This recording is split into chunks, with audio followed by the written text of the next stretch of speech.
Metals అంటే లోహాలు వేడిని ఒకచోట నుంచి ఇంకో చోటికి ఎలా పాస్ చేస్తాయి?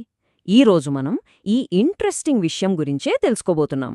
మీకెప్పుడైనా అనిపించిందా వేడివేడి టీలో పెట్టిన ఒక స్టీల్ స్పూన్ కాసేపటికే ఎందుకంత వేడెక్కుతుంది? అసలు ఆ వేడి టీ నుండి స్పూన్కు ఎలా వెళ్తుంది? రండి, ఈరోజు మనం దీని వెనక ఉన్న సైన్స్ను చూద్దాం. సరే, ఈ ప్రశ్నకు సమాధానం మనమే కనుక్కోవాలంటే ఒక చిన్న ప్రయోగం చేయాలి. ముందుగా మన ప్రయోగం యొక్క లక్ష్యం అంటే ఏంటో చూద్దాం.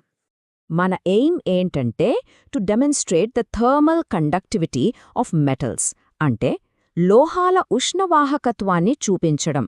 సింపుల్గా చెప్పాలంటే లోహాలు వేడిని ఎలా పాస్ చేస్తాయో ప్రత్యక్షంగా చూడటమన్నమాట. ఈ థర్మల్ కండక్టివిటీ అనే పదం గుర్తుపెట్టుకోండి, మనకు తర్వాత ఉపయోగపడుతుంది. మరి ప్రయోగం చేయాలంటే మనకు కొన్ని వస్తువులు కావాలి కదా. మరి ఈ ప్రయోగానికి ఏమేం కావాలో, ఆ రిక్వైర్డ్ మెటీరియల్స్ ఏంటో చూసేద్దాం. మనకు కావలసినవి చాలా సింపుల్. ఒకటి, ఒక మెటల్ రాడ్, అల్యూమినియం అయినా కాపర్ అయినా పర్లేదు. దాన్ని పట్టుకోవడానికి క్లాంప్స్తో ఉన్న ఒక స్టాండ్, వేడి చేయడానికి ఒక స్పిరిట్ ల్యాంపు లేదా బన్సన్ బర్నర్, ఇంకా కొన్ని చిన్న మైనపు ముక్కలు లేదా మైనంతో అతికించిన గుండు సూదులు అంటే పెన్స్. చూడండి, మన ప్రయోగం సెటప్ ఇలా ఉంటుంది. స్టాండ్కు మెటల్ రాడ్ని ఫిక్స్ చేశాం, దానిమీద సమాన దూరంలో మైనంతో పిన్లనతికించాం, ఇంకా ఒక చివరన వేడి చేయడానికి బర్నర్ సిద్ధంగా ఉంది. సెటప్ సింపుల్గా ఉంది కదా. ఓకే, సెటప్ అంతా రెడీ. ఇప్పుడు అస్సలు ప్రయోగం మొదలుపెడదాం. ఏమంటారు? ఆ రాడ్ని వేడి చేస్తే అసలేమవుతుంది? ఆ పిన్ల పరిస్థితేంటి చూద్దాం రండి. ఈ ప్రయోగ విధానం చాలా ఈజీ. స్టెప్ 1, ఒక మెటల్ రాడ్, ఐరన్ లేదా కాపర్ తీసుకోండి. స్టెప్ 2, దానిమీద మైనంతో సమాన దూరంలో పిన్లను అమర్చండి. స్టెప్ 3, రాడ్ను ఇలా అడ్డంగా పెట్టి ఒక చివరను మాత్రమే బర్నర్తో వేడి చేయడం మొదలుపెట్టండి. స్టెప్ 4, ఇప్పుడు ఆ పిన్లుకేమవుతుందో జాగ్రత్తగా గమనించండి. అంతే. సరే, చూస్తున్నారు కదా, మనమిప్పుడు రాడ్ యొక్క ఒక చివరని బర్నర్తో వేడి చేస్తున్నాం. ఆ హీట్, ఆ వేడి నెమ్మదిగా రాడ్లోకి వెళ్తోంది. ఆ పిన్లో ఇంకా అలాగే ఉన్నాయి. కానీ ఇప్పుడు చూడండి ఏమవుతుందో. అదుగో, చూసారా, పిన్లు ఒకదాని తర్వాత ఒకటి పడిపోతున్నాయి. మనం ఎక్కడైతే వేడి చేస్తున్నామో కరెక్టుగా ఆ చివరి నుంచే ఇది మొదలైంది. వావ్, ఎంత ఆసక్తికరంగా ఉందో కదా.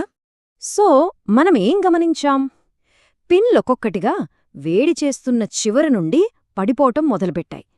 దీనికి కారణమేంటంటే ఆ వేడి అనేది వేడిగా ఉన్న చివర నుండి చల్లగా ఉన్న చివర వైపు ప్రయాణిస్తోంది. అలా ప్రయాణిస్తూ దారిలో ఉన్న మైనాన్ని కరిగించేసింది. అందుకే ఆ పిన్లు కింద పడిపోయాయి. ఓకే, ఏం జరిగిందో చూసాం, ఎందుకు జరిగిందో కూడా అంతుమైంది. మరి ఈ ప్రయోగం నుంచి మనం తీసుకునే ఫైనల్ కంక్లూజన్ ఏంటి? దీని వెనక ఉన్న సైంటిఫిక్ ప్రిన్సిపల్ ఏంటో ఇప్పుడు చూద్దాం. ఈ ప్రక్రియనే, ఈ వేడి ఇలా ప్రయాణించడాన్నే మనం థర్మల్ కండక్టివిటీ అంటాం. తెలుగులో అయితే ఉష్ణవాహకత్వం. దీని అర్థమేంటంటే ఒక వస్తువులో వేడి హాట్ ఎండ్ నుంచి కోల్డ్ ఎండుకు వెళ్లడం. మన ప్రయోగంలో జరిగింది ఎగ్జాక్ట్గా ఇదే. దీన్ని బట్టి మనం ఫైనల్గా ఏం చెప్పొచ్చంటే, metals are good conductors of heat, అంటే లోహాలు మంచి ఉష్ణవాహకాలు. ఎందుకంటే వేడి మెటల్ రాడ్ గుండా చాలా వేగంగా ప్రసరించింది. అందుకే లోహాలను గుడ్ కండక్టర్స్ ఆఫ్ హీట్ అని పిలుస్తారు. ఇప్పుడర్థమైందా? మనం మొదట అడిగిన ప్రశ్నకు సమాధానం ఇదే.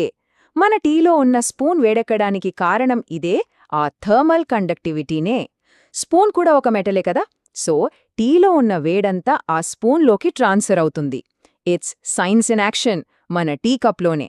లోహాలు వేడిని ప్రసరింపచేస్తాయని మనకు తెలుసు. కాని ఒక చిన్న ప్రశ్న, అన్ని లోహాలు అంటే ఐరన్, కాపర్, అల్యూమినియం, సిల్వర్ అన్నీ ఒకే వేగంతో వేడిని ప్రసరింపజేస్తాయా, లేక వేరువేరు స్పీడ్స్లో చేస్తాయా? దీని గురించి ఆలోచించండి. మరిన్ని ఆసక్తికరమైన సైన్స్ విషయాలతో మళ్ళీ కలుద్దాం.